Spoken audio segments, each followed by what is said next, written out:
বিরতিহীন 1 ঘন্টার সংবাদ দুপুরে আপনাদের সবাইকে আমন্ত্রণ জানাচ্ছি। আমি ফারহানা লোপা এবং জাহিদুল বাসার। শুরুতেই শিরোনাম।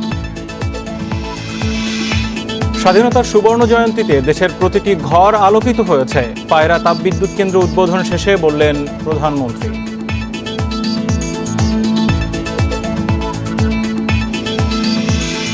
গ্যাসের দাম 110% বৃদ্ধির প্রস্তাব পেট্রো বাংলার। প্রতি ঘনমিটার গ্যাস হবে 20.35 টাকা।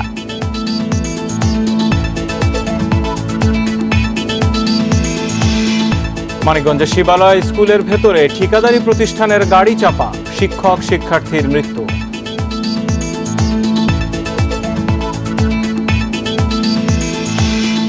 মিয়ানমারে রোহিঙ্গা নির্যাতনকে গণহত্যার স্বীকৃতি দিচ্ছে যুক্তরাষ্ট্র।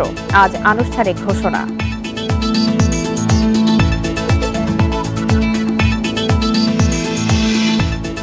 এবং মস্কোর কাছে আত্মসমর্পণ করেনি মারিউপোলবাসী। লড়াই চলছে কিয়েভেও। তৃতীয় বিশ্বযুদ্ধের আশঙ্কা করছেন জেলেনস্কি।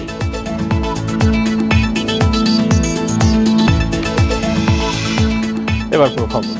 বঙ্গবন্ধুর জন্মশতবার্ষিকী ও স্বাধীনতার সুবর্ণ জয়ন্তীতে দেশের প্রতিটা ঘর আলোকিত করতে পারা বড় পাওয়া বলেছেন প্রধানমন্ত্রী শেখ হাসিনা। দেশের সবচেয়ে বড় পায়রা তাপ বিদ্যুৎ কেন্দ্রের আনুষ্ঠানিক উদ্বোধন শেষে প্রধানমন্ত্রী আরও জানান, এর মধ্য দিয়ে শতভাগ বিদ্যুতায়নের আওতায় আসলো দেশ। এ সময় তিনি বলেন, সরকারের ধারাবাহিকতা আছে বলেই আজ বাংলাদেশ উন্নয়নের মহাসড়কে। চাকরির চিন্তা ছেড়ে যুব সমাজকে উদ্যোক্তা হওয়ার তাগিদ দিয়ে প্রধানমন্ত্রী বলেন, এদেশের মানুষের ভাগ্য নিয়ে আর ছিনিমিনি খেলার সুযোগ পাবে না কেউ। দেশের উন্নয়নের গতিকে কেউ থমকে দিতে পারবে না। প্রকল্প বাস্তবায়নে সার্বিক সহযোগিতার জন্য চীনকে ধন্যবাদ দিয়ে প্রধানমন্ত্রী বলেন, বাংলাদেশকে আর পরমুখাপেক্ষী হয়ে থাকতে হবে না। বাংলাদেশ ও চীনের যৌথ উদ্যোগে নির্মিত বিদ্যুৎ কেন্দ্রের 2 ইউনিটের উৎপাদন ক্ষমতা 1320 মেগাওয়াট। 2016 সালের 14 অক্টোবর প্রধানমন্ত্রী শেখ হাসিনা ও চীনের রাষ্ট্রপতি শি জিনপিং পটুয়াখালীর কলাপাড়ায় পায়রা তাপ বিদ্যুৎ কেন্দ্রের ভিত্তিপ্রস্তর স্থাপন করেছিলেন। আমরা গণতান্ত্রিক ধারা অব্যাহত রাখতে পেরেছি বলেই আজকে বাংলাদেশ উন্নয়নের মহাসড়কে, যে যুদ্ধ বিধ্বস্ত দেশ, জাতির পিতা স্বল্পোন্নত দেশ হিসেবে গড়ে তুলে রেখে গিয়েছিলেন, আজকের বাংলাদেশ উন্নয়নশীল দেশের মর্যাদা পেয়েছে। ওয়াদা করেছিলাম প্রতিটি মানুষের ঘরে আলোকিত করব, প্রতিটি মানুষ আলোকিত হবে। আলোর পথে আমরা যাত্রা শুরু করেছি। আজকের দিনটা সেই আলোর পথে যাত্রা শুরু যে সফল হয়েছে সেই দিন। বিশ্ববাজারে জ্বালানি তেলের দাম বৃদ্ধি, অন্যদিকে ভর্তুকি সামাল দিতে গ্যাসের দাম বাড়ানোর চিন্তা করছে সরকার। সোমবার পাইকারি পর্যায়ে গ্যাসের দাম 110% বাড়ানোর প্রস্তাব দিয়েছে পেট্রো বাংলা। সকালে রাজধানীর বিয়াম ফাউন্ডেশনে নিয়ন্ত্রক প্রতিষ্ঠান বিইআরসির উদ্যোগে গ্যাসের মূল্য নির্ধারণে গণশুনানি শুরু হয়। শুনানিতে গ্রাহক পর্যায়ে প্রতি ইউনিট গ্যাসের গড় বিক্রয় মূল্য 20 টাকা 35 পয়সা করার প্রস্তাব দেয় পেট্রো বাংলা। এছাড়া মিশ্রিত গ্যাসের ক্রয় মূল্য ধরা হয়েছে 15 টাকা 30 পয়সা। পেট্রো বাংলা বলছে, দেশে গ্যাস উৎপাদনে ব্যয় বৃদ্ধি ও আমদানি খরচ বেড়ে যাওয়ায় পরিচালন ব্যয় বেড়েছে। যদিও বিইআরসির কারিগরি কমিটি বলছে, পাইকারি পর্যায়ে প্রতি ইউনিটের দাম 28% বাড়িয়ে তা হওয়া উচিত 12 টাকা 47 পয়সা। বর্তমানে প্রতি ঘনমিটার গ্যাসের পাইকারি মূল্য 9 টাকা 70 পয়সা।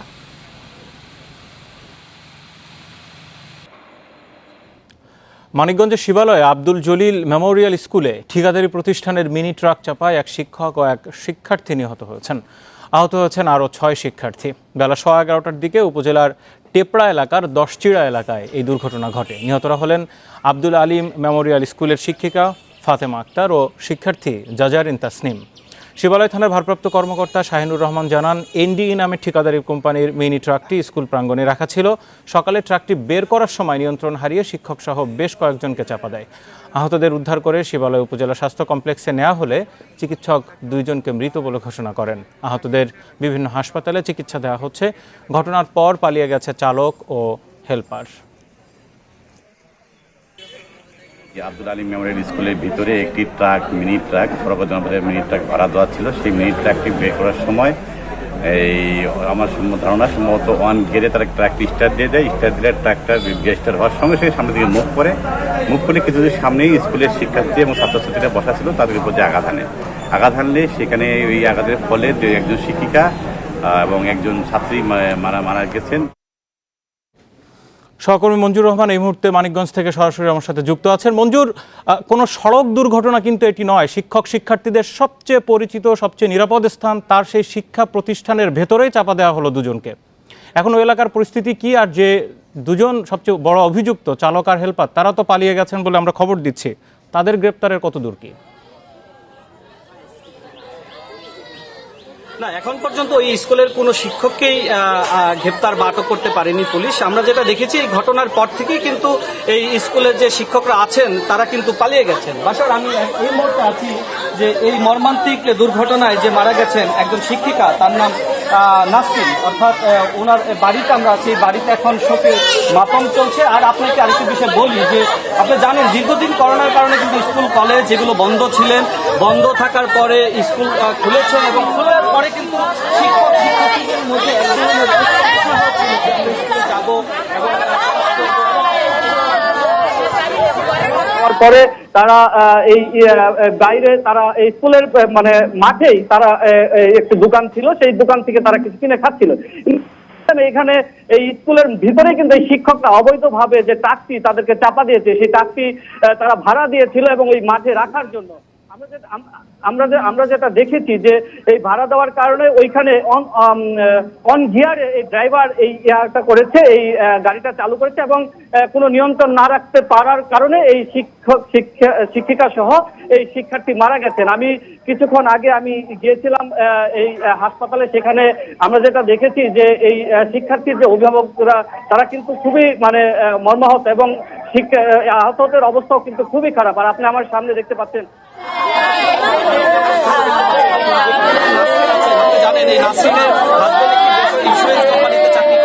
একজন মেয়ে, একটা ছেলে একটা মেয়ে আছে, তারা কিন্তু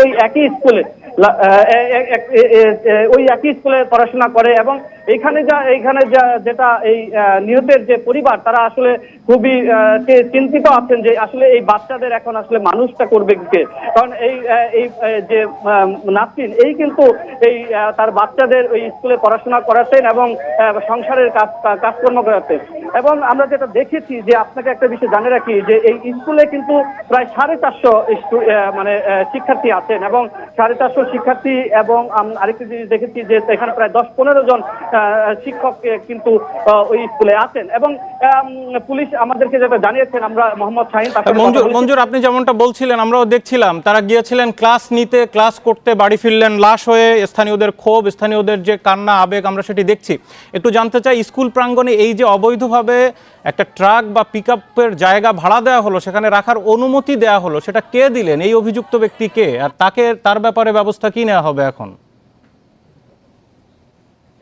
কারণ একটা স্কুল প্রাঙ্গণে ট্রাক ভাড়া দেওয়ার তো কোনো কথা না। কারণ সে পুলিশ এটা জানিয়েছেন যে এই স্কুলের যে আপনি জানেন গ্রামের ভিতরে এই স্কুলটা আছে এবং এই একটু এক্সট্রা লাভের জন্য বা এক্সট্রা ইনকামের জন্য এই শিক্ষকরা কিন্তু এই ট্রাকটা তারা ওই মানে ওইখানে রাখার জন্য তারা ভাড়া দিয়েছেন এবং প্রতিদিনই সেটা ওখানে রাখা হয়। এবং আজকে আপনার ওই প্রতিদিনের মতো রাখার পর আজকে ট্রাকটি নেওয়ার পরেও কিন্তু এই দুর্ঘটনা ঘটেছে এবং এই দুজন প্রাণ হারিয়েছেন। এবং আমরা যেটা দেখেছি যে এই ঘটনার পর কিন্তু এলাকায় শোকের মাতম শুরু হয়েছে এবং পরে সবাই কিন্তু যেটা বলছেন যে এই ধরনের আসলে কাজের জন্য, এই ধরনের শিক্ষকদের এই কর্মকাণ্ডের জন্য সবাই কিন্তু নিন্দা প্রকাশ করছেন এবং পুলিশ যেটা বলছেন যে তারা অবশ্যই এই শিক্ষকদের বিরুদ্ধে তারা ব্যবস্থা নেবেন।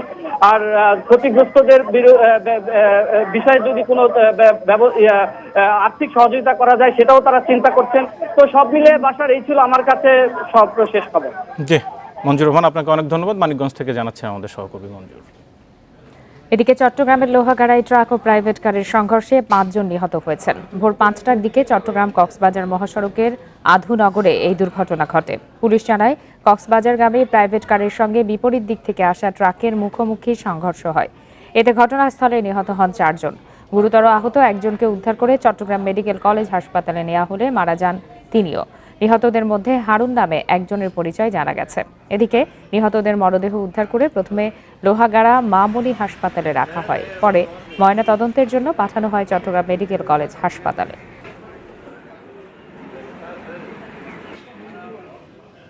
সুশীল সমাজের প্রতিনিধিদের সঙ্গে নির্বাচন কমিশনের সংলাপ মঙ্গলবার। আমন্ত্রণ পেয়েছেন 39 জন। তবে এতে কতজন এলো না এলো সেটি বড় বিষয় নয় বলে মনে করেন কমিশনার মোহাম্মদ আলমগীর। আমন্ত্রিতদের উপস্থিতি কম হওয়াকে ব্যর্থতা মানতে নারাজ ইসি। সুষ্ঠু ও গ্রহণযোগ্য জাতীয় নির্বাচনের লক্ষ্যে চলছে নির্বাচন কমিশনের সংলাপ। শুরুতেই আমন্ত্রণ পেয়েছিলেন শিক্ষাবিদেরা, তবে তাতে সাড়া দিয়েছিলেন ৩০ আমন্ত্রিতের মধ্যে মাত্র ১৩ জন। এই অবস্থায় সুশীল সমাজের প্রতিনিধিদের সঙ্গে সংলাপে বসছেন কাজী হাবিবুল আওয়াল নেতৃত্বাধীন কমিশন। আর এবার আমন্ত্রণ পেয়েছেন ৩৯ জন, তবে তাদের কতজন সংলাপে যোগ দেবেন তা নির্দিষ্ট করে বলতে পারছে না ইসি। আমরা যতজনকে দাওয়াত দিলাম, কতজন আসলেন কতজন আসলেন না সেটা হতেই পারে যে অনেকে সমস্যা থাকলে না আসতে পারেন, কারো হয়তো মনে করতে পারেন যে আমি তো একবার পরামর্শ দিয়ে এসেছি, আমি তো আর নতুন কিছু নাই পরামর্শ দেওয়ার, আমি আর কী দিব। পরামর্শটা পেলাম কিনা এবং তারা আমাদেরকে যথাযথভাবে একটা সুষ্ঠু সুন্দর নির্বাচন করার জন্য সহায়তা করলেন কিনা সেটা হলো বড় বিষয়। এই কমিশন দ্রুত সংলাপ শুরু করলেও দায়িত্ব নেয়ার পর নিজেরা কোনো আনুষ্ঠানিক সভায় বসেনি। তাই কিভাবে এই সিদ্ধান্ত হলো তা নিয়েও রয়েছে প্রশ্ন। কমিশন সভা তো বলতে দুই রকম আছে। কমিশন সভা একটা হলো ফর্মাল আর একটা হচ্ছে ইনফর্মাল। ফর্মাল সভা হয় না, কিন্তু ইনফর্মাল সভা করেই এই সিদ্ধান্ত নেওয়া হয়েছে। ওখানে মাননীয় প্রধান নির্বাচন কমিশনারের উপস্থিত ছিলেন, 4 কমিশনার উপস্থিত ছিলেন এবং তারা ওখানে আলাপ আলোচনা করেই এই সিদ্ধান্ত নিয়েছেন। এর আগে 2017 সালে KM নুরুল হুদা কমিশনও দায়িত্ব নেয়ার পর রাজনৈতিক দল ও পেশাজীবীদের সঙ্গে সংলাপে বসেছিল। Mahmudul Hasan, independent news, Dhaka. স্কুলে এবছর অর্ধবার্ষিক ও বার্ষিক পরীক্ষা নেওয়া হবে। একই সাথে সরকারি ছুটিও অনেক কমিয়ে নিয়ে আসা হচ্ছে বলে জানায় মন্ত্রণালয়। কর্তৃপক্ষ বলছে কত সংখ্যক শিক্ষার্থী ক্লাসে উপস্থিত থাকছে সেই তথ্য নেওয়া হচ্ছে। 17 মাস বন্ধের পর গত বছরের 12 সেপ্টেম্বর থেকে স্কুল খোলে। এরপর 22 জানুয়ারি আবার বন্ধ হয়ে যায়। পরবর্তীতে 22 ফেব্রুয়ারি থেকে শুরু হয় ক্লাস। 15 মার্চ থেকে শুরু হয় স্বাভাবিক শিক্ষা কার্যক্রম। গত 2 বছরে শিক্ষার্থীদের কতটা ক্ষতি হয়েছে তা বের করার কাজ শুরু করেছে শিক্ষা মন্ত্রণালয়। কত সংখ্যক শিক্ষার্থী ক্লাসে অনুপস্থিত সে বিষয়েও তথ্য নেওয়া হবে। কর্তৃপক্ষ জানায় আগামী সপ্তাহে এ বিষয়ে নির্দেশনা দেয়া হবে। এরপর সে অনুযায়ী ব্যবস্থা নেওয়া হবে। একই সাথে অর্ধবার্ষিক ও বার্ষিক পরীক্ষার প্রস্তুতিও নেওয়া হচ্ছে। যে ক্ষতিটা হয়েছে এটা তো খুব স্বল্প সময়ে এটা কিন্তু শেষ করা যাবে না। এটাকে মোটামুটি আবার সবাইকে বলবো যে পুরোপুরি প্রক্রিয়ার মধ্যে আনতে একটু সময় লাগবে। কিন্তু সিলেবাসের সংকটটা নিয়ে আমি এত বেশি টেনশন করি না। আমার কাছে সবসময় মনে হয় যে এই সিলেবাস আমাদের বাচ্চারা কিন্তু কমপ্লিট করে ফেলবে। প্রাথমিক বিদ্যালয়ের শিক্ষার্থীদেরও ক্লাস উপস্থিতির তথ্য নেওয়া হচ্ছে, সেই সঙ্গে পুরোদমে ক্লাস চলবে। ক্ষতি পোষাতে অতিরিক্ত ক্লাস নেওয়ারও পরিকল্পনা রয়েছে। ক্ষতিটা হয়েছে সেই ক্ষতিটা পুষিয়ে নিয়ে সামনে এগিয়ে যাওয়ার জন্য আমরা যেটা করেছি, আমরা 2রা মার্চ স্কুল খুলেছি। প্রত্যেক শ্রেণীতে প্রত্যেক দিন ক্লাস হবে এবং 6 দিন ক্লাস হবে। আমি বিশ্বাস করি শিশুদের এই উদ্যম, অনুপ্রেরণা, তাদের এনার্জি, তারা খুব দ্রুতই এই ক্ষতিটা পুষিয়ে উঠবে। মন্ত্রণালয় বলছে 12 থেকে 17 বছর বয়সী 99% শিক্ষার্থীকে প্রথম ডোজ এবং 87% শিক্ষার্থীকে দ্বিতীয় ডোজ করোনার টিকা দেয়া হয়েছে। তাই স্বাভাবিক শিক্ষা কার্যক্রমে কোনো ঝুঁকি নেই। নূরে আলম, ইন্ডিপেন্ডেন্ট নিউজ, ঢাকা। আপনারা দেখছেন বিরতিহীন সংবাদ দুপুর। সংবাদে আরো যা দেখবেন, শীতলক্ষ্যায় লঞ্চডুবিতে আরেক মরদেহ উদ্ধার। মৃতের সংখ্যা বেড়ে 8, নিখোঁজ 3 জনকে উদ্ধারে অভিযান।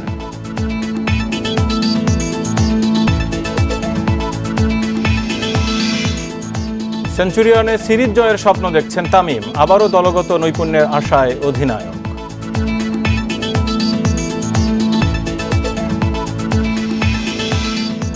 নারায়ণগঞ্জের শীতলক্ষ্যায় লঞ্চডুবির ঘটনায় 2 নারী ও 2 শিশু সহ 8 জনের মরদেহ উদ্ধার করা হয়েছে। নৌপুলিশের হিসেবে এখনও নিখোঁজ 3 জন। লঞ্চডুবির ঘটনায় জড়িত কার্গো জাহাজের চালক, সুকানি সহ 8 জনকে আসামি করে 2টি মামলা করেছে বিআইডব্লিউটিএ। আসামিদের সবাইকে এরই মধ্যে গ্রেপ্তার করা হয়েছে। এদিকে লঞ্চ উদ্ধারের পর উদ্ধার অভিযান সমাপ্ত ঘোষণা করেছে বিআইডব্লিউটিএ। তবে নিখোঁজদের সন্ধানে নদীতে অভিযান চালাচ্ছে ফায়ার সার্ভিস, কোস্টগার্ড ও পুলিশের ডুবুরি দল। দুর্ঘটনা এড়াতে নারায়ণগঞ্জ মুন্সিগঞ্জ রুটে অনির্দিষ্টকালের জন্য লঞ্চ চলাচল বন্ধের নির্দেশ দিয়েছে বিআইডব্লিউটিএ। জাহাজের ধাক্কায় ডুবে যাওয়া লঞ্চ এমভি আশরাফুদ্দিন 15 ঘন্টা পর উদ্ধার হয়েছে। রবিবার দুপুরে কার্গো জাহাজের সঙ্গে ধাক্কা লেগে অর্ধশত যাত্রী নিয়ে ডুবে যায় এমভি আশরাফুদ্দিন নামের লঞ্চটি। বললো যে হঠাৎ দুর্ঘটনা হয়েছে, আমরা লাভ দিছি, ও লাভ দিছে। এখন 3 জন তো উঠছে, ওরা তো পায় না আর কি। আমার ভাতিজা, আমাদের একই ফ্ল্যাটে আমরা থাকি। দাবি সরকারের কাছে, প্রশাসনের কাছে আমরা অন্তত লাশটা ফেরত চাই। জেলা প্রশাসনের থেকে 6 সদস্য বিশিষ্ট তদন্ত কমিটি হয়েছে। আমরা এটা তদন্ত, সেই কমিটিতে আমিও আছি। সেই তদন্ত টিমে আমরা তদন্ত করব। আমরা সঠিক একটা তদন্ত রিপোর্ট আমরা দিতে পারবো আশা করি। নারায়ণগঞ্জ থেকে এই মুহূর্তে আমার সাথে সরাসরি আছেন সহকর্মী রাকিবুল হাসান। রাকিব, এই মুহূর্তে শীতলক্ষ্যা পাড়ের সর্বশেষ পরিস্থিতি তো জানবো, একই সাথে আরেকটি বিষয়, এখনো যে 3 জন নিখোঁজ তাদের পরিচয় কি, আর এই যে অভিযান চলছে এটি আসলে কতটা এলাকা জুড়ে এখন চলছে অভিযান?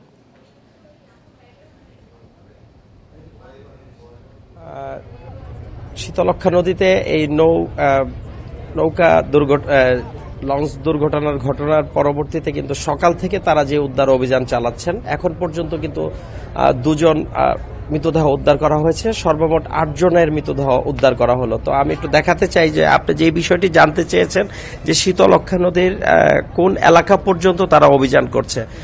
গতকাল রাতে পত্তয় দুর্ঘটনাস্থল আলামিননগর এলাকা থেকে সেই পত্তয় জাহাজ এসে, উদ্ধারকারী জাহাজ, এই দুর্ঘটনায় নিমজ্জিত সেই লঞ্চটি উদ্ধার করার পর আজ ভোর সকাল 5টায় সেই লঞ্চটি উদ্ধার করে।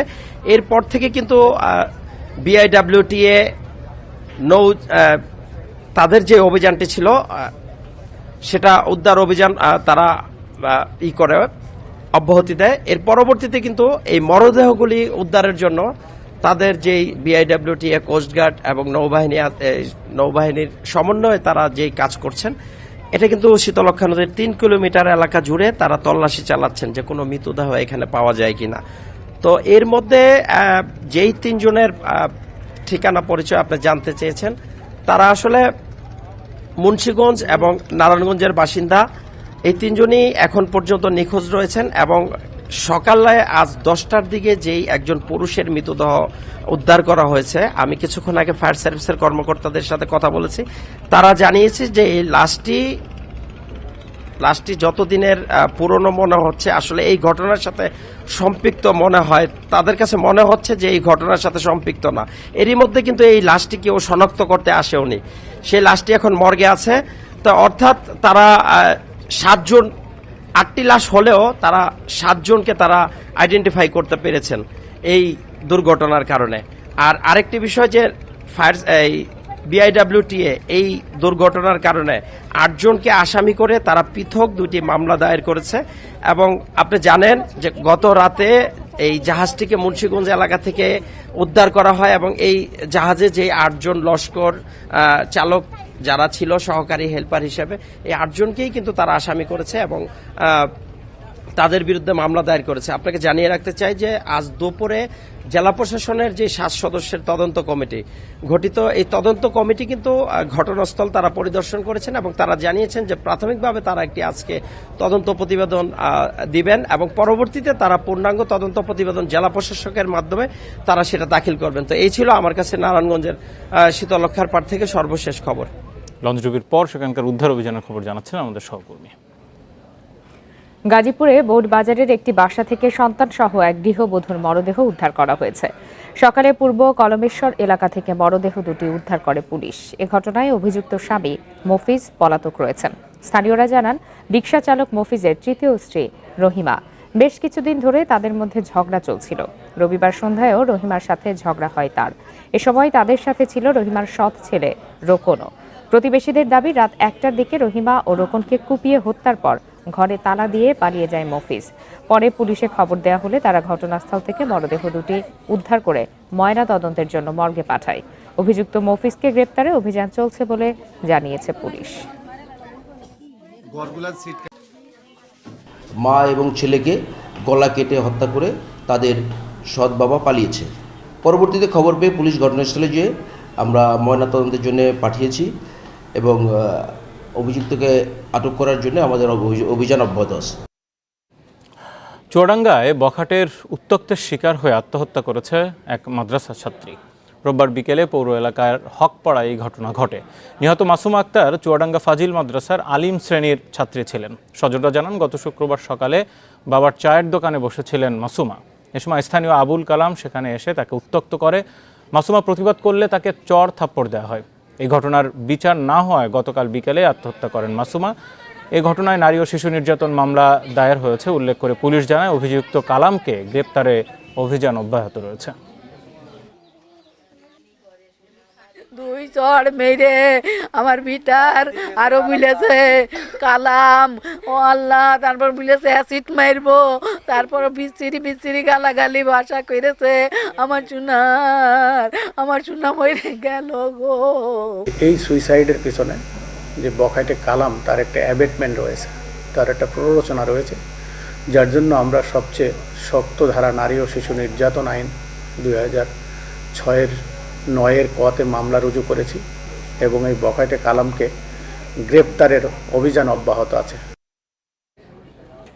যাত্রা শুরুর 50 বছরে ব্র্যাক 1 লাখের বেশি কর্মী নিয়ে স্বদেশ ছাড়াও বিশ্বের 10টি দেশে কাজ করছে তারা। মিলেছে বিশ্বসেরা এনজিওর স্বীকৃতি। তৃণমূলের জীবনমান উন্নয়ন ও নারী অধিকার কর্মসংস্থানে তাদের বড় ভূমিকা রয়েছে বলে মনে করছেন বিশ্লেষকরা। Bangladesh rehabilitation assistance committee BRAC দেশ স্বাধীনের পর 1972-এ সুনামগঞ্জের সাল্লায় এর যাত্রা শুরু ফজলে হাসান আবেদের হাতে। লক্ষ্য ছিল শরণার্থী শিবির থেকে ফেরাদের পুনর্বাসন। পরে সমবায়, বয়স্ক শিক্ষা, স্বাস্থ্য, পরিবার পরিকল্পনা, বহুমুখী কৃষিসহ গ্রামীণ উন্নয়নে কাজ শুরু করে প্রতিষ্ঠানটি। 5 দশকে ক্ষুদ্রঋণ, স্বাস্থ্য, শিক্ষাসহ নানা কর্মসূচি নিয়ে সুবিধাবঞ্চিতদের কাছে পৌঁছেছে ব্র্যাক। সিডর সহ প্রাকৃতিক দুর্যোগ মোকাবিলায়ও ছিল ভূমিকা। কাজ করেছে করোনা পরীক্ষা, গণটিকা কর্মসূচিতেও। আশ্রয় শিবিরে রোহিঙ্গাদের পাশেও দাঁড়িয়েছে তারা। ব্র্যাক আজকে যে পর্যায়ে দাঁড়িয়েছে তাতে বাংলাদেশের প্রায় অধিকাংশ মানুষই কোনো না কোনোভাবে ব্র্যাকের কোনো না কোনো সেবা পেয়েছেন বা পাচ্ছেন। ব্র্যাকের এই উত্থানে সবচেয়ে বড় অবদান বাংলাদেশের মানুষের। বাংলাদেশ এবং ব্র্যাক অঙ্গাঙ্গিভাবে জড়িত। মুক্তিযুদ্ধের লক্ষ্য ছিল বাংলাদেশের গরিব মানুষদের মুখে হাসি ফোটানো। সেই লক্ষ্যেই তারা শিক্ষার ক্ষেত্রে, স্বাস্থ্যের ক্ষেত্রে এবং দারিদ্র নিরসনের ক্ষেত্রে অসাধারণ কৃতিত্ব অর্জন করেছে। কর্মসংস্থান, দক্ষতা উন্নয়ন ও নারীর ক্ষমতায়নে 70 দশকের শেষ দিকে ব্র্যাক শুরু করে সামাজিক ব্যবসা। তাদের তৈরি গয়না, পোশাক, কারুপণ্য বিপণন করছে আড়ং। নারীর অধিকার থেকে শুরু করে শিক্ষার অধিকার, স্বাস্থ্যের অধিকার, এমনকি উদ্যোক্তা পর্যায়ে কর্মসংস্থানের ব্যবস্থা করে ব্র্যাক আজকে পৃথিবীর বৃহত্তম এনজিও হিসেবে পরিচিত। ব্যাংক, বিমা, বিশ্ববিদ্যালয় থেকে ডেইরি, ফিশারিজ, নার্সারি সহ নানা উদ্যোগে সরাসরি কিংবা অংশীদার প্রতিষ্ঠান হিসেবে যুক্ত ব্র্যাক। Hari Saha, independent news, Dhaka. শিল্প কারখানার বর্জ্যে দূষিত হচ্ছে হবিগঞ্জের নদী সুতাং। নদীর পানি কালো বিবর্ণ রং ধারণ করেছে, ছড়াচ্ছে দুর্গন্ধ। দূষণের কারণে মাছ শূন্য হয়ে পড়েছে নদী। এমনকি নদীর তীর দিয়ে চলাচল করাও কষ্টসাধ্য হয়ে পড়েছে স্থানীয়দের। হবিগঞ্জের সুতাং নদী এক সময়ের খরস্রোতা এই নদী এখন হারিয়েছে তার জৌলুস। দীর্ঘদিন ড্রেজিং না হওয়া, সেই সাথে শিল্পনগরীর বর্জ্যে নদীটি মরতে বসেছে। স্বচ্ছ নীল জলরাশির সুতাং নদীর পানি ধারণ করেছে কালো বর্ণ। মারাত্মক দূষণে পানি বিষাক্ত হয়ে মরে যাচ্ছে উদ্ভিদ ও মাছ। এতে কর্মহীন হয়ে পড়েছে স্থানীয় জেলেরাও। সেই সাথে চাষাবাদে দুর্গন্ধযুক্ত বিষাক্ত পানি ব্যবহারের কারণে নষ্ট হচ্ছে জমির ফসল। আর নদীর পানি ব্যবহার করে মারাত্মক স্বাস্থ্য ঝুঁকিতে নদী পাড়ের মানুষ। কোম্পানির পানি আইয়া নদীর পানি এমন বিষাক্ত হয়েছে যে শরীরও লাগলে পর্যন্ত শরীরে চুলকায়। রোগে সুগে মানুষ খুব কষ্ট ভোগ করতে পারছে। এটার দুর্গন্ধের লাগে আমরা টিকতে পারি না। তীরবর্তী যে প্রতিষ্ঠানগুলি আছে এই প্রতিষ্ঠানের যে ইটিপি রেগুলার নিয়মিতভাবে তারা কার্যকর রেখে পরিচালনা করতেছে কিনা সেই বিষয়ে আমাদের হবিগঞ্জ জেলা কার্যালয় এবং সিলেট বিভাগ কার্যালয় নিয়মিত মনিটরিং করে আসছে। জেলা প্রশাসক বলছেন, সুতাং নদীর দূষণ থেকে উত্তরণের জন্য এরই মধ্যে উদ্যোগ নেওয়া হয়েছে। শিল্প প্রতিষ্ঠান ঠিক রেখে নদী রক্ষায় সব ধরনের ব্যবস্থা নেওয়া হবে বলেও জানান তিনি। আমরা বলেছি যে আমরা জিরো ডিসচার্জে যেতে চাই, যাতে করে আমাদের পরিবেশটা রক্ষা পায়, উন্নয়ন হবে, আমাদের প্রতিষ্ঠানগুলো চলবে, কিন্তু পরিবেশ যাতে দূষিত না হয়, আমাদের নদীগুলো যাতে বাঁচে, সেজন্য আমরা সকলে একযোগে কাজ করছি। হবিগঞ্জে গড়ে উঠেছে 30 থেকে 35টি শিল্প কারখানা, যার বেশিরভাগের বর্জ্য ফেলা হয় সুতাং নদীতে। Independent news. সংসারের ঘানি টানার কথা প্রায়ই শোনা যায়, তবে সত্যিকারে ঘানি টানার মতো অমানবিক কাজ করছেন শেরপুরের বেগম ও সাজন দম্পতি। অভাবে গরু কিনতে না পেরে দীর্ঘ 35 বছর ধরে সরিষার ঘানি ঠেলছেন এই দম্পতি। সরিষার ঘানিতে 200 কেজি ওজনের পাথর। গরু কেনার সামর্থ্য নেই বলে এভাবেই ঘানির চাকা ঘোরাচ্ছেন শেরপুর সদরের পাকুড়িয়া চকপাড়া গ্রামের বেগম ও সাজন দম্পতি। এভাবে প্রতিদিন 10 কেজি সরিষা ভাঙতে পারেন তারা, যাতে তেল আসে 3 লিটার। সেই তেল বিক্রি করেই চলে 5 জনের সংসার।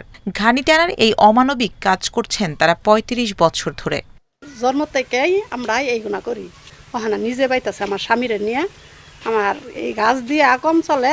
আমি দীর্ঘদিন এই গাছ ভাই আমার কোনো ভাই চলানোর শরীর শক্তিও কম হয়ে গেছে। বেগম ও সাজনের দীর্ঘদিনের এই কষ্টের লাঘব চান স্থানীয়রাও।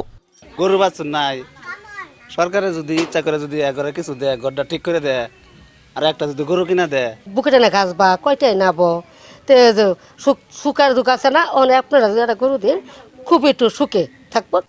বিষয়টি জানার পর দুঃখ প্রকাশ করে প্রশাসন ওই দম্পতির কষ্ট লাঘবে একটি গরু কিনে দেওয়ার আশ্বাস দিয়েছেন। তাদের যে ঘানি টানার যে ঘরটা, সেটা ইউনিয়ন পরিষদ চেয়ারম্যান মহোদয় এক্সটেনশন করে দিচ্ছেন, একটু বড় করে দিচ্ছেন, এবং আমরা ইউনিয়ন পরিষদ চেয়ারম্যান এবং আমাদের উপজেলা পরিষদ এবং আমার উভয়ের ব্যবস্থাপনায় আমরা তাদেরকে একটা এই ঘানি টানার জন্য একটা গরুর ব্যবস্থা করে দিচ্ছি। সরিষার তেল ও খৈল বিক্রি করে মাসে 12,000 টাকার মতো আয় হয় বেগম ও সাজন দম্পতির। Independent news.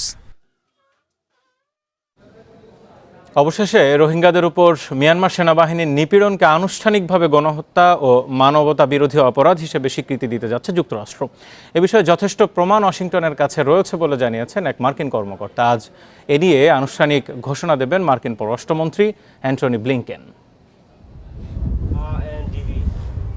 2017 সালের আগস্টে মিয়ানমারের রাখাইনে রোহিঙ্গাদের ওপর সেনাবাহিনীর নির্যাতন গণহত্যা কিনা তা নিয়ে বিশ্বজুড়ে আলোচনা দীর্ঘদিনের। শুরু থেকে এই নিপীড়নকে জাতিগত নিধনযজ্ঞ বলে বর্ণনা করছে জাতিসংঘ। মিয়ানমারের শীর্ষ সামরিক কর্মকর্তাদের বিরুদ্ধে গণহত্যার অভিযোগ আনার প্রস্তাবও দিয়েছে জাতিসংঘ। তবে হত্যা, ধর্ষণ, জ্বালাও পোড়াওয়ের সেসব ঘটনাকে গণহত্যা বলতে এতদিন দ্বিধায় ছিল যুক্তরাষ্ট্র। অবশেষে 4.5 বছর পর রোহিঙ্গাদের ওপর সামরিক বাহিনীর নির্যাতনকে গণহত্যা ও মানবতা বিরোধী অপরাধ বলে বর্ণনা করল বাইডেন প্রশাসন। রয়টার্স বলছে, রোহিঙ্গা নির্যাতনকে গণহত্যা হিসেবে স্বীকৃতি দিতে পর্যাপ্ত তথ্য প্রমাণ সংগ্রহ করেছেন মার্কিন কর্মকর্তারা। রোহিঙ্গা গণহত্যার অভিযোগে নেদারল্যান্ডসের দ্য হেগে জাতিসংঘের সর্বোচ্চ আদালতে মামলা চলছে। 2019 সালে আইসিজেতে মামলাটির প্রাথমিক শুনানি শুরু হয়। মিয়ানমারের বিরুদ্ধে মামলা করে আফ্রিকার দেশ গাম্বিয়া। মিয়ানমার সেনাবাহিনীর নির্যাতন থেকে বাঁচতে 2017 সালের আগস্টে রাখাইন থেকে পালিয়ে বাংলাদেশে আশ্রয় নিতে বাধ্য হয় কয়েক লাখ রোহিঙ্গা। Sadia Afrin, independent news. ইউক্রেনের মারিউপোল শহরবাসীকে আত্মসমর্পণের জন্য মস্কোর বেঁধে দেওয়া সময়সীমা শেষ হলেও এখনও তা করেননি শহরবাসী। এর আগেই রাশিয়ার এই সময়সীমা প্রত্যাখ্যান করে দেশটির উপপ্রধানমন্ত্রী বলেছেন, মারিউপোল ছেড়ে দেওয়ার কোনো প্রশ্নই ওঠে না। এদিকে সরাসরি আলোচনায় না বসলে তৃতীয় বিশ্বযুদ্ধ ঠেকানো যাবে না বলে সতর্ক করেছেন ইউক্রেনের প্রেসিডেন্ট জেলেনস্কি। এদিকে এখন পর্যন্ত ইউক্রেন যুদ্ধে 902 জন বেসামরিক নাগরিক নিহত হয়েছেন বলে জানিয়েছে জাতিসংঘ। ইউক্রেনের রুশ আক্রমণের ২৬তম দিন চলছে। মারিউপোলের বাসিন্দাদের আত্মসমর্পণের জন্য মস্কোর বেঁধে দেয়া সময়সীমা শেষ হয় স্থানীয় সময় ভোর ৫টায়, কিন্তু তা প্রত্যাখ্যান করেছে মারিউপোলবাসী।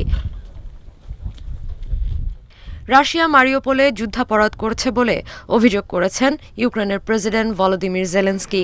ইসরায়েলের পার্লামেন্টে দেয়া ভার্চুয়াল ভাষণে রুশ হামলাকে দ্বিতীয় বিশ্বযুদ্ধের সাথে তুলনা করে ইসরায়েলকে ইউক্রেনের পাশে দাঁড়ানোর আহ্বান জানান তিনি। увійди у історію відповідальності за воєнні রাশিয়ার সাথে আমাদের আলোচনার পথ খোঁজার ব্যাপারে ইসরায়েলের উদ্যোগকে আমি সাধুবাদ জানাই। তবে মারিউপোল শহরে মস্কোর অভিযান যুদ্ধাপরাধের শামিল। সবাই বুঝতে পারছে আলোচনার বিষয়টি খুব একটা সহজ নয়। যুদ্ধ বন্ধে আলোচনার কোনো বিকল্প নেই। ми знаходимо підтримки। রাশিয়ার প্রেসিডেন্ট ভ্লাদিমির পুতিনের সঙ্গে সরাসরি আলোচনায় বসতে প্রস্তুত বলে আবারও জানিয়েছেন জেলেনস্কি। আর সেটা না হলে তৃতীয় বিশ্বযুদ্ধ ঠেকানো যাবে না বলেও সতর্ক করেন তিনি। রাজধানী কিয়েভেও চলছে তীব্র লড়াই। ব্রিটিশ প্রতিরক্ষা মন্ত্রণালয় জানিয়েছে আগামী কয়েক সপ্তাহের মধ্যে রুশ বাহিনী কিয়েভ ঘিরে ফেলে আক্রমণ তীব্র করতে যাচ্ছে। অন্যদিকে ইউক্রেন যুদ্ধে রাশিয়ার সমর্থনে চীন অস্ত্র গোলাবারুদ পাঠাবে না, তবে এই সংকট সমাধানে সব ধরনের প্রচেষ্টা চালাবে বেইজিং, জানিয়েছেন যুক্তরাষ্ট্রে নিযুক্ত চীনা রাষ্ট্রদূত কিন গ্যাং। এদিকে যুদ্ধের মধ্যেই ইউক্রেনের প্রতিবেশী দেশ পোল্যান্ড সফরে যাচ্ছেন মার্কিন প্রেসিডেন্ট জো বাইডেন। দেশটির প্রেসিডেন্টের সাথে ইউক্রেনের যুদ্ধে মানবিক সহায়তা নিয়ে আলোচনা করবেন তিনি। এর আগে ন্যাটো জোট এবং ইইউ নেতাদের সাথে বৈঠক করবেন বাইডেন। Sadia ফ্রিন, independent news. যুদ্ধাবস্থার মধ্যে বাধ্য হয়ে দেশ ত্যাগ করা ইউক্রেনীয়দের সাদরে গ্রহণ করেছে প্রতিবেশী দেশগুলো। দীর্ঘ সীমান্ত হওয়ায় বেশিরভাগ শরণার্থী ঢুকছে পোল্যান্ডে। মাত্র ৩ সপ্তাহে দেশটিতে আশ্রয় নিয়েছে ২০ লাখ ইউক্রেনীয়। দেশটির রাজধানীতেই আশ্রয় নিয়েছে ৩ লাখ মানুষ। এই উপচে পড়া শরণার্থীর কারণে দেশটিতে এখন দেখা দিয়েছে নানা ধরনের আর্থসামাজিক বিশৃঙ্খলা। রুশ আগ্রাসনের জেরে এখন পর্যন্ত দেশ ছেড়েছেন ৩৩ লাখের বেশি ইউক্রেনীয়। বিশেষজ্ঞরা বলছেন দ্বিতীয় বিশ্বযুদ্ধের পর এত কম সময়ে এই পরিমাণ মানুষের দেশ ছাড়ার ঘটনা এটাই প্রথম। এর মধ্যে শুধুমাত্র পোল্যান্ডেই আশ্রয় নিয়েছেন ২১ লাখ মানুষ। এদের মধ্যে অর্ধেক শিশু এবং বাকিরা নারী এবং বয়স্ক মানুষ। পোলিশ সরকারের হিসাবে পোল্যান্ডে আশ্রয় নেওয়া শরণার্থীদের ৬% ইউক্রেনীয় না। এদিকে এদের মধ্যে ৩ লাখই আশ্রয় নিয়েছেন পোল্যান্ডের সবচেয়ে বড় শহর ওয়ারশতে, যার ফলে শহরটির জনসংখ্যা এক ধাপে ১৭% বৃদ্ধি পেয়েছে। প্রায় ৮ লাখ মানুষের এই শহরের কোনো হাসপাতাল, স্কুল, অডিটোরিয়াম কিংবা অস্থায়ী আশ্রয়কেন্দ্র খালি নেই। একই অবস্থা ক্রাকাও শহরের। পোলিশ সরকার জানিয়েছে যুদ্ধ শুরুর পর থেকে সীমান্ত দিয়ে এদেশে আসা ৪ ভাগের ৩ ভাগই ফেরত যাননি। তারা বলছেন যুদ্ধের কারণে উপায় না পেয়ে দেশ ত্যাগ করলেও তাদের বেশিরভাগই মাতৃভূমিতে ফিরে যেতে চান। তাই দূরের কোনো দেশে আশ্রয় না নিয়ে পোল্যান্ডকেই বেছে নিচ্ছেন বেশিরভাগ শরণার্থী। সরকারি হিসাব বলছে প্রতিদিন সীমান্ত দিয়ে নতুন করে অন্তত ৫২,০০০-এর বেশি শরণার্থী পোল্যান্ডে প্রবেশ করছেন। ফলে দেশটির জনসংখ্যার ৪%ই এখন ইউক্রেনের নাগরিক। পোল্যান্ডে এরই মধ্যে দেখা দিয়েছে চিকিৎসা সংকট ও খাদ্যাভাব। এই অতিরিক্ত মানুষের জন্য নেই পর্যাপ্ত রাত্রিযাপনের জায়গা। পোল্যান্ড ছাড়াও হাঙ্গেরি, মলদোভা, রোমানিয়া, স্লোভাকিয়াতেও কয়েক লাখ মানুষ আশ্রয় নিয়েছেন। অস্থায়ীভাবে এসব নাগরিককে জায়গা দিলেও ভবিষ্যতে এদের শিক্ষা, বাসস্থান এবং আয়ের ব্যবস্থা তৈরির জন্য পরিকল্পনা প্রয়োজন বলছেন এসব দেশের সরকার প্রধানরা। Lutfa Fauzia, independent news. ইউক্রেনে রুশ আগ্রাসন প্রতিহতে সরাসরি যুদ্ধে অংশ না নিলেও বিভিন্ন দেশ থেকে দেয়া হচ্ছে সহায়তা। এবার যুক্তরাষ্ট্রের স্টার্টআপ প্রতিষ্ঠান ক্লিয়ারভিউ ইউক্রেনকে তাদের নিজস্ব আর্টিফিশিয়াল ইন্টেলিজেন্স প্রযুক্তি ব্যবহারের প্রস্তাব দিয়েছে। এর মাধ্যমে পরিচয় সহ নির্ণয় করা যাবে ভুয়া তথ্য। তবে এই প্রযুক্তি ব্যবহারের বিষয়টি নিশ্চিত করেনি কিয়েভ। রুশ আগ্রাসনে এবার নতুন প্রযুক্তির ব্যবহারের সুযোগ পাচ্ছে ইউক্রেন। যুদ্ধক্ষেত্রে আর্টিফিশিয়াল ইন্টেলিজেন্স প্রযুক্তি ব্যবহারের প্রস্তাব পেয়েছে দেশটি, আর এই উদ্যোগ হাতে নিয়েছে যুক্তরাষ্ট্রের স্টার্টআপ প্রতিষ্ঠান ক্লিয়ারভিউ।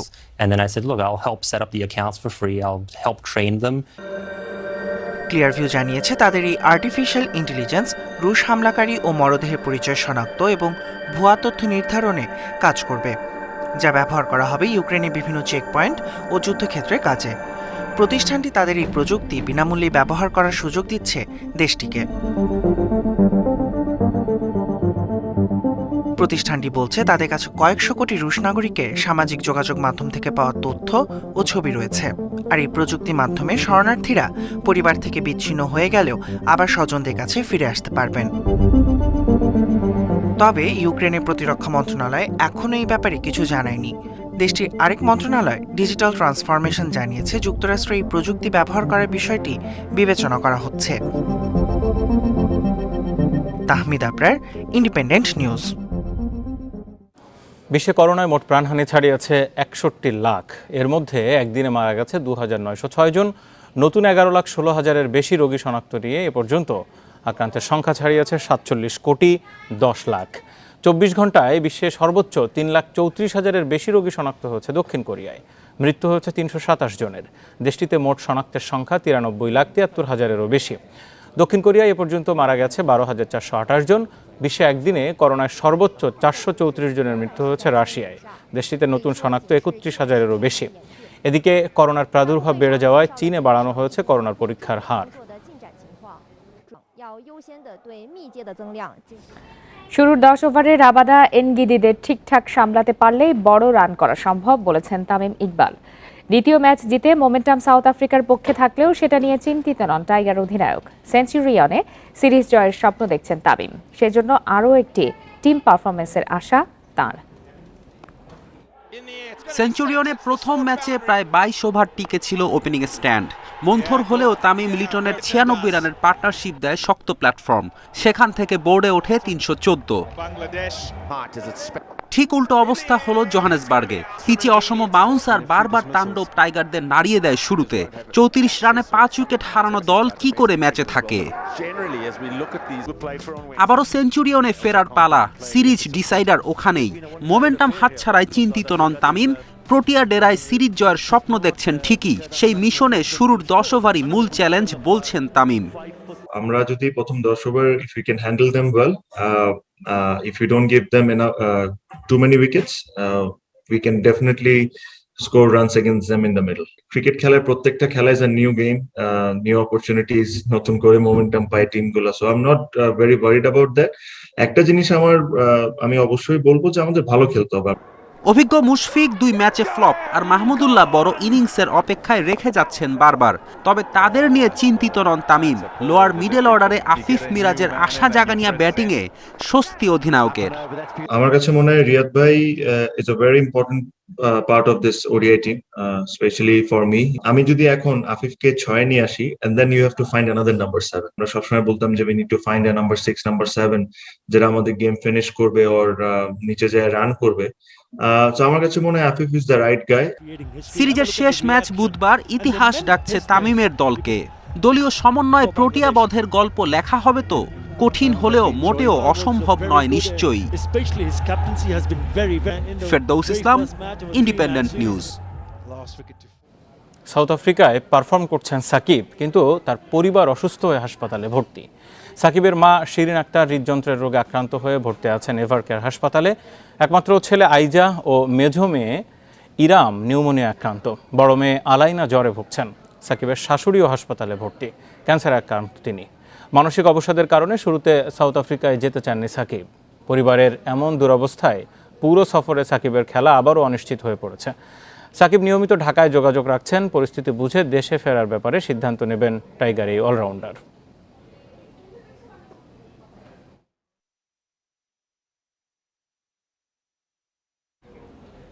আইপিএলে মার্কুডের বদলি হিসাবে তাসকিনকে নিতে চায় লখনৌ সুপার জায়ান্টস। এরই মধ্যে ফ্র্যাঞ্চাইজিটি যোগাযোগ করেছে তাসকিনের সাথে।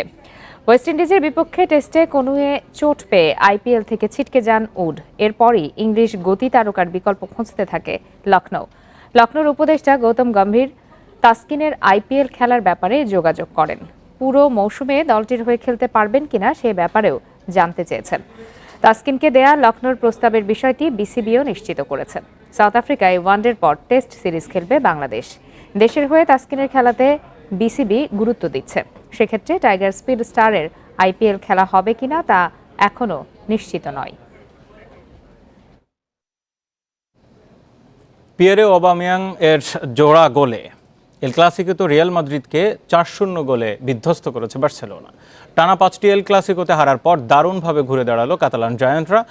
সুযোগ মিস না করলে আরও বড় ব্যবধানে জয় পেত বার্সা। বিরতির আগে ডেম্বেলের কর্নার থেকে ব্যবধান দ্বিগুণ করেন রোনাল্ড আরাহো। এ বছরে 7 অ্যাসিস্ট ডেম্বেলের, যা শীর্ষ 5 লিগের মধ্যে সর্বোচ্চ। বিরতির পরও আধিপত্য ধরে রাখে বার্সা। ফেরান তোরেসের গোলের কিছুক্ষণের মধ্যে নিজের জোড়া পূর্ণ করেন ওবামিয়াং। রিয়ালের বিপক্ষে 7 গোল গ্যাবনের এই ফরওয়ার্ডের। এ নিয়ে 5 বার খেলতে নেমে প্রতিবারই গোল করেন। চ্যাম্পিয়ন্স লিগে ডর্টমুন্ড। এই জয় অনেক অর্থবহ। এই জয় বার্সার বর্তমান ও ভবিষ্যৎ বদলে দেবে। আমি ছেলেদের বলেছি, এল ক্লাসিকো ব্যক্তিত্বের লড়াই, বলের নিয়ন্ত্রণ ধরে রাখতে হবে। আমরা ওদের খেলা বুঝে অনেক সুযোগ তৈরি করেছি। আমরা রিয়ালের চেয়ে ভালো দল এবং আরও গোল হতে পারত।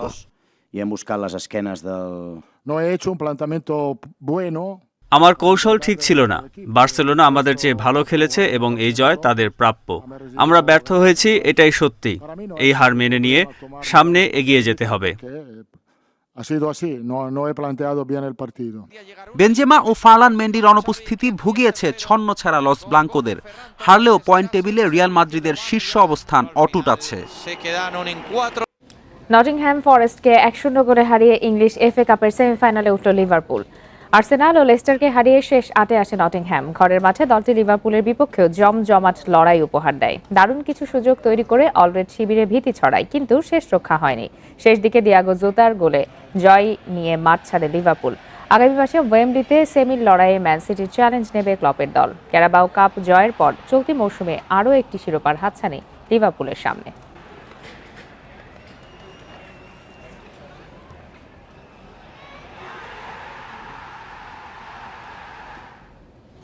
এর সাথে শেষ করছি আজকের বিরতিহীন সংবাদ দুপুর। ধন্যবাদ এতক্ষণ সাথে থাকার জন্য। ফেসবুক, ইউটিউব আর টুইটার অ্যাকাউন্টে চোখ রাখুন সংবাদের আরো বিস্তারিত জানতে।